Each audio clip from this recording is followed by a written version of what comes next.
মাই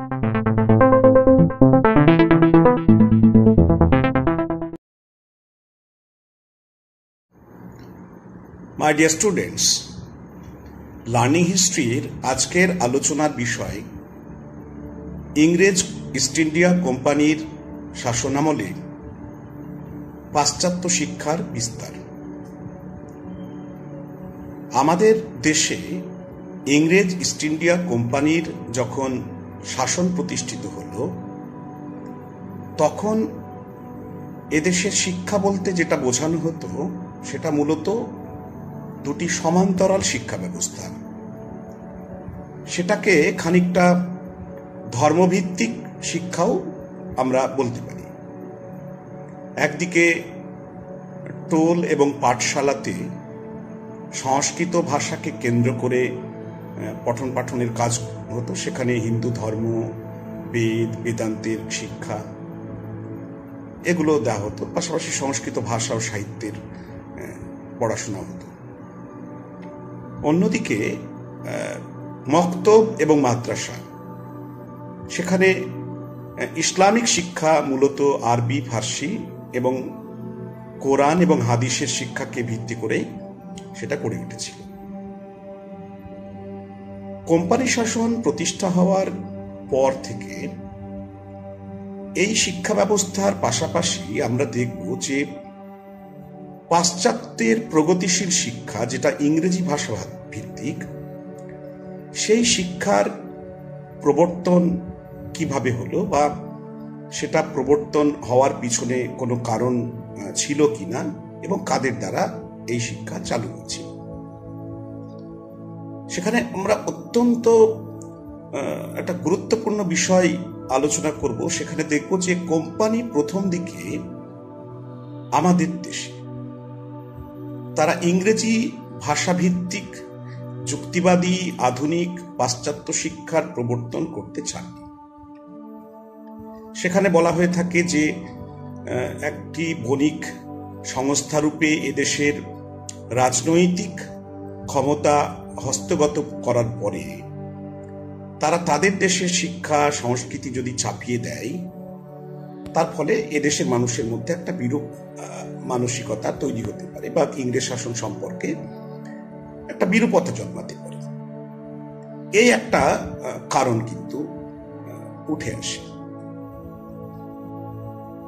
তাই আমরা দেখব যে কোম্পানি শাসনের প্রথম দিকে, বিশেষ করে আমরা যদি ওয়ারেন হেস্টিংসের কথা বলি, তাহলে লর্ড ওয়ারেন হেস্টিংস একজন ভারতীয় সভ্যতা সংস্কৃতির শ্রদ্ধাভাজন একজন ব্যক্তি ছিলেন, এমন মূল্যায়ন ঐতিহাসিকভাবে উঠে আসে এবং তার বিভিন্ন গৃহীত পদক্ষেপের মধ্যেও সেই বাস্তবতা আমরা খুঁজে পাই। কারণ তার উদ্যোগেই 1781 খ্রিস্টাব্দে কলকাতা হাই মাদ্রাসা স্থাপিত হয়েছিল, বা তার আমলেই বেনারসে জোনাথন ডানকান তিনি বেনারস সংস্কৃত কলেজ স্থাপন করেছিলেন। মূলত ওয়ারেন হেস্টিংসের উদ্যোগে এই যে দুটি প্রাচ্য শিক্ষা প্রতিষ্ঠান, একদিকে আরবি ফার্সি ভাষার জন্য কলকাতা হাই মাদ্রাসা, অন্যদিকে সংস্কৃত ভাষা ভিত্তিক যে শিক্ষা, সেটা বেনারসে হিন্দু সংস্কৃত কলেজ। মূলত এখানে মূল উদ্দেশ্যটাই ছিল যে ওয়ারেন হেস্টিংসের আমলে বিচার কার্য পরিচালনার ক্ষেত্রে কিছু শিক্ষিত যোগ্য মুসলিম আইনের ব্যাখ্যাকর্তা এবং হিন্দু আইনের ব্যাখ্যাকর্তা কিছু মানুষের সহযোগিতা লাভ করা এবং তাদেরকে তৈরি করা, এটাই ছিল মূল উদ্দেশ্য। সেই সঙ্গে আমরা এই সময় প্রাচ্য সভ্যতা ও সংস্কৃতির চর্চার একটা ধারার একটা সূচনা দেখতে পাচ্ছি। সেক্ষেত্রে 1784 খ্রিস্টাব্দে sir William Jones Calcutta Asiatic society স্থাপন করেছে।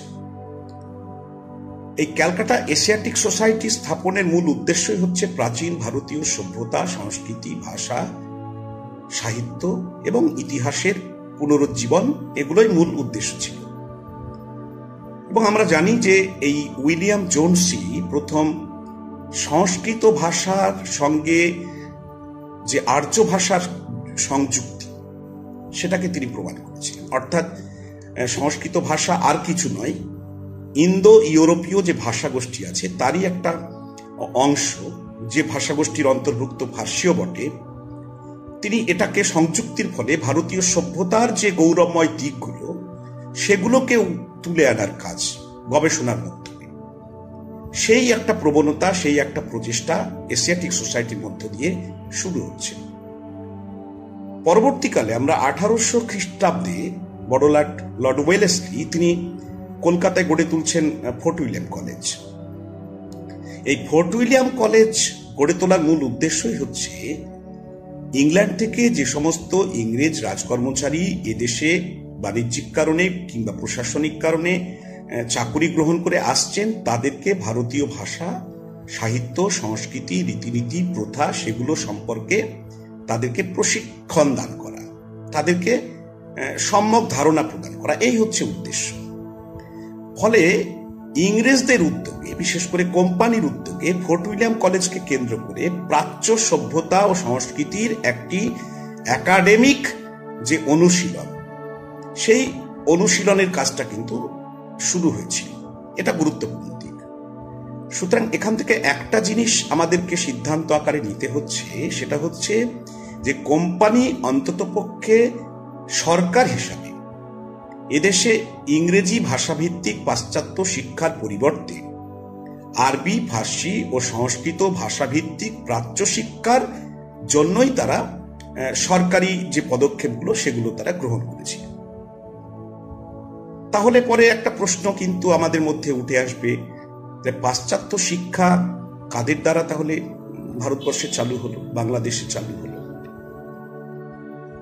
সে ব্যাপারে আমরা খ্রিস্টান মিশনারিদের ভূমিকাকেই আমরা প্রাধান্য দিই। তাদেরকে আমরা ভারতবর্ষে ইংরেজি শিক্ষা বা পাশ্চাত্য শিক্ষার চালু করার পায়োনিয়ার হিসাবে, পথদ্রষ্টা হিসাবে আমরা তাদেরকে আখ্যায়িত করি। কিন্তু মাথায় রাখতে হবে যে আমাদের দেশে পাশ্চাত্য শিক্ষা চালু করার ক্ষেত্রে ইংরেজ সরকার তারা যে কিছুটা পিছিয়ে ছিল, কিন্তু খ্রিস্টান মিশনারিরা তারা আন্তরিকভাবে তাদের প্রয়োজনের জন্য তারা চেয়েছিল, কিন্তু তারা সরকারি বাধ্যবাধকতার কারণে প্রথম দিকে তারা পারেনি। কারণ মাথায় রাখতে হবে, লর্ড ওয়ারেন হেস্টিংস এর কথা বলি বা আরো যে সমস্ত কোম্পানির কর্তৃপক্ষ চেয়েছিলেন যে এখানে যাতে কোম্পানি শাসন সম্পর্কে মানুষের বিরূপ মানসিকতা তৈরি না হয়, তার জন্য পদক্ষেপ গ্রহণ। সেক্ষেত্রে খ্রিস্টান মিশনারিরা যদি ভারতবর্ষে খ্রিস্ট ধর্ম প্রচারের জন্য এখানে আসে এবং বাইবেলের শিক্ষা চালু করে, পাশ্চাত্য শিক্ষা চালু করে, তাহলে সেটা ইংরেজ কোম্পানি শাসনের পক্ষে মঙ্গলজনক হবে না, স্বাস্থ্যকর হবে না। সুতরাং খ্রিস্টান মিশনারিদের ধর্মপ্রচার বা তাদের দ্বারা পাশ্চাত্য শিক্ষার প্রসার ঘটানো কোম্পানি বাহাদুর প্রথম দিকে কিন্তু চাইনি। যদিও আমরা দেখব যে অষ্টাদশ শতকের শেষের দিকে খোদ ইংল্যান্ডে এভাঞ্জেলিক্যালরা, অর্থাৎ যারা খ্রিস্ট ধর্ম এবং বাইবেলের শিক্ষা, বাইবেলের কথা প্রচারের মধ্য দিয়ে তারা খ্রিস্ট ধর্ম প্রচারকে তারা তাদের লক্ষ্য হিসাবে ঠিক করেছিল, অর্থাৎ নৈতিকতার প্রসারের দ্বারা, বাইবেলের যে নৈতিকতা, তারা মনে প্রাণে চাইছিল যে ভারতবর্ষ তাদের চোখে ছিল একটা অধপতিত দেশ। এভাঞ্জেলিক্যালদের কাছে ভারতবর্ষ ছিল একটা অন্ধ কুসংস্কার এবং কুপ্রথার দেশ। সুতরাং বাইবেলের শিক্ষা দিয়ে এদেশকে নৈতিকভাবে আধুনিক করে তুলতে হবে।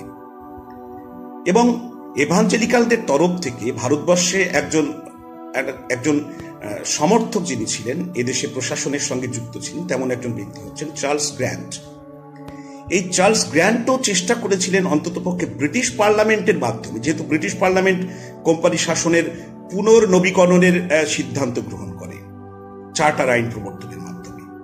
1793 খ্রিস্টাব্দে যখন চার্টার আইনের মাধ্যমে কোম্পানিকে পুনর্নবীকরণ দেওয়া হবে, রিনুয়াল করা হবে, তখন পার্লামেন্টের সদস্য স্যার উইলবার ফোর্সের মাধ্যমে তিনি বিষয়টাকে তোলার চেষ্টা করেছিলেন, উপস্থাপন করেছিলেন পার্লামেন্টে।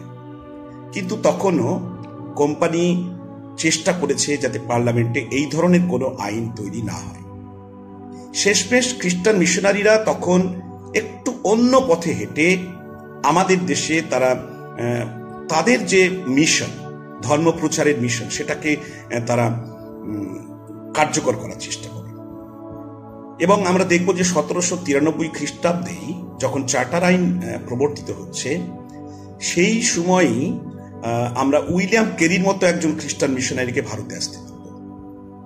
উইলিয়াম কেরির পাশাপাশি উইলিয়াম ওয়ার্ড, জন মার্সম্যান, এই সমস্ত খ্রিস্টান মিশনারিরা এসে গিয়েছিলেন। এবং 1800 খ্রিস্টাব্দে এই তিনজনের উদ্যোগে শ্রীরামপুরে ব্যাপটিস্ট খ্রিস্টান মিশনারি বলে একটা সংস্থা প্রতিষ্ঠিত হচ্ছে, যার উদ্দেশ্য হচ্ছে খ্রিস্টান ধর্মের প্রচার এবং বাইবেলের শিক্ষা প্রচার করা। কিন্তু সরকারিভাবে তখনও পাশ্চাত্য শিক্ষা খ্রিস্টান মিশনারিদের দ্বারা তাদের পৃষ্ঠপোষকতায় প্রচারিত হোক, প্রচলিত হোক, এই ধরনের একটা সদিচ্ছা সরকারি তরফে ছিল না। ফলে আমরা দেখব যে প্রাচ্য শিক্ষার হাত ধরেই তারা ঢোকার চেষ্টা করছিলেন। প্রসঙ্গত উল্লেখ্য, যখন লর্ড ওয়েলেসলির দ্বারা আমাদের দেশে, বিশেষ করে কলকাতায় ফোর্ট উইলিয়াম কলেজ তৈরি হচ্ছে, সেখানকার পঠন পাঠন চালু হচ্ছে, তখন এখানে বাংলা বিভাগের যিনি প্রধান, বিভাগীয় প্রধান, সেই বিভাগীয় প্রধান হিসাবে নিয়োগ করা হচ্ছে এই ব্যাপটিস্ট খ্রিস্টান মিশনারির একজন নেতা, তিনি হচ্ছেন উইলিয়াম কেরি। এবং উইলিয়াম কেরির নেতৃত্বেই দেখব আমরা বাংলা ভাষা, গদ্য সাহিত্যের একটা প্রসার হচ্ছে। পাশাপাশি এই ব্যাপটিস্ট খ্রিস্টান মিশনারি মূলত উইলিয়াম কেরির উদ্যোগেই শ্রীরামপুরে একটি ছাপাখানা তৈরি হচ্ছে।